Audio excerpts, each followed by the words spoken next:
Les marins ne savent pas nager. Un texte de Dominique Scali aux éditions La Peuplade. Nous vivions sur une île où tous dépendaient de la mer, où même les terriens se vantaient d'être marins. Et pourtant, personne ne savait nager. Pour les Grecs de l'Antiquité, la capacité de nager était une vertu militaire et civique. Les gamins étaient bercés des récits de batailles gagnées ou d'échappées réussies, grâce au talent des guerriers nageurs de leur cité. Pour les Romains, la natation devait figurer sur tout curriculum, au même titre que l'écriture et la lecture.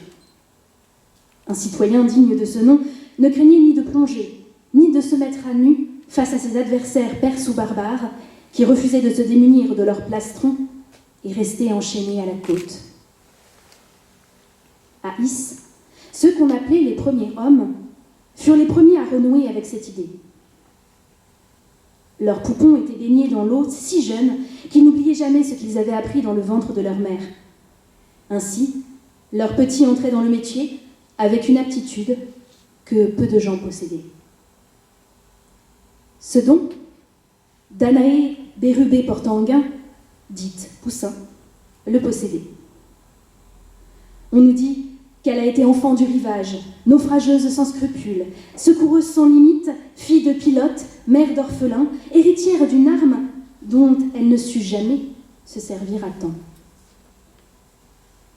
Mais qui était Danaé Poussin ?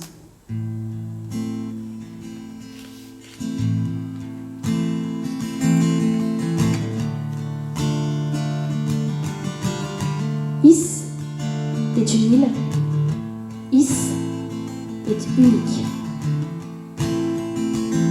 Aux origines, elle ne figurait sur aucun portulan.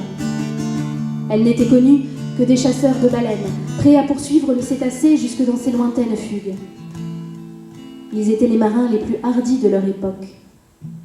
Ils n'avaient pas intérêt à ce que leurs concurrents puissent situer l'île sur une carte, mais tout avantage à ce que les puissants crussent sa route jalonnée de sirènes venimeuses ou de chutes abyssales.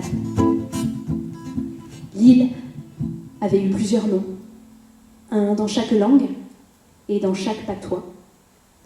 C'est son nom breton qui, marée après marée et décennie après décennie, finit par être adopté de tous.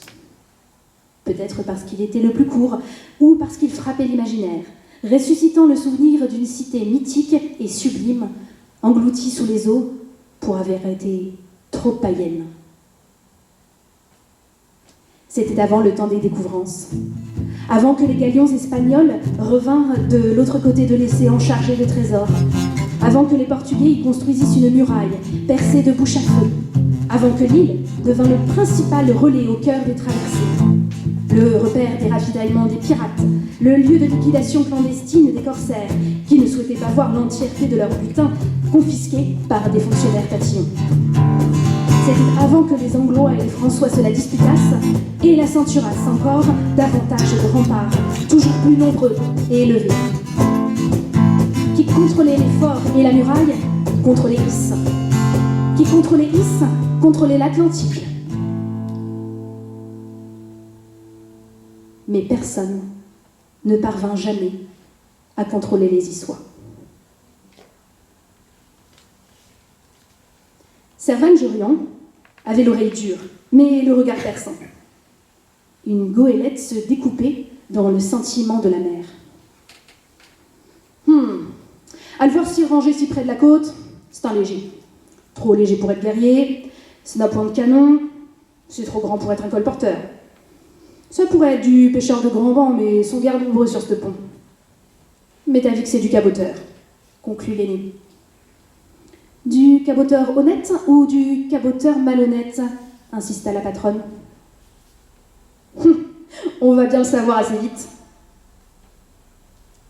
Un canot se détachait de la hanche de la goélette, manié par un garçon et à Norme, dans un tricorne bien rigide. Il ne prit pas le temps de retirer son chapeau et de procéder aux salutations d'usage. La diluvienne prenait l'eau et ils étaient incapables de trouver la source du problème. Ils avaient besoin de quelqu'un qui pût inspecter les coutures sous la ligne de flottaison. Je sais qu'il y a une fille de chez vous qui s'est plongée. Une jeune fille que j'ai croisée quelquefois en bouche. Danaé farça le passage. « C'est moi !»« Mademoiselle » fit-il en retirant son tricorne. « Croyez-vous que pourriez nous rendre ce service ?»« Oui, je vais le faire !» s'empressa-t-elle de répondre avant de se sauver vers le haut de la grève, tenant ses jupes pour mieux courir. « Craignez pas, elle va revenir !» dit Charvan-Jorian, des yeux rieurs. Elle est partie se mettre en habit de sirène.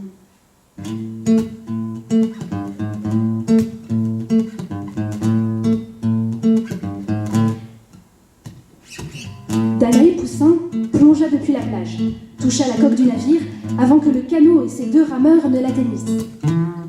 Elle détecta à la verrie sur le flanc tribord, près de la poupe, une griffure de roche peu profonde, mais longue. L'équipage se donnait contre le pavois, guettant ses mouvements, des têtes sombres dans le contre-jour. On lui passa par-dessus bord de quoi colmater la fuite. Elle cloua une plaque de cuivre sur la voie d'eau pour l'aveugler. Elle grimpa l'échelle de corde, marteau en main, attrapa la forte poigne qu'on lui présentait. Dès qu'elle eut enjambé la rambarde, l'homme qui l'avait hissée s'éloigna à la hâte. Son large dos disparut dans l'ouverture carrée qui trônait au milieu du pont. Renaud Bertis et le garçon patientaient sur le tillac, appuyés chacun sur un haubin. Ils regardaient partout, sauf dans la direction de la jeune femme au sein nu. Elle se tenait droite, retrouvant peu à peu son souffle, trop fière pour être consciente de son impudeur. Elle venait de sauver un bateau. Aucun niçois n'eût pu lui dire de baisser les yeux. Le caboteur fit un signe de tête aux mousses qui se dépêcha de retirer sa chemise pour la lui tendre. Elle essorra ses cheveux, enfila le vêtement, tandis qu'un cri de joie retentissait sous leurs pieds. Le débit avait baissé, la réparation de fortune avait réussi et pouvait tenir jusqu'à leur port d'attache.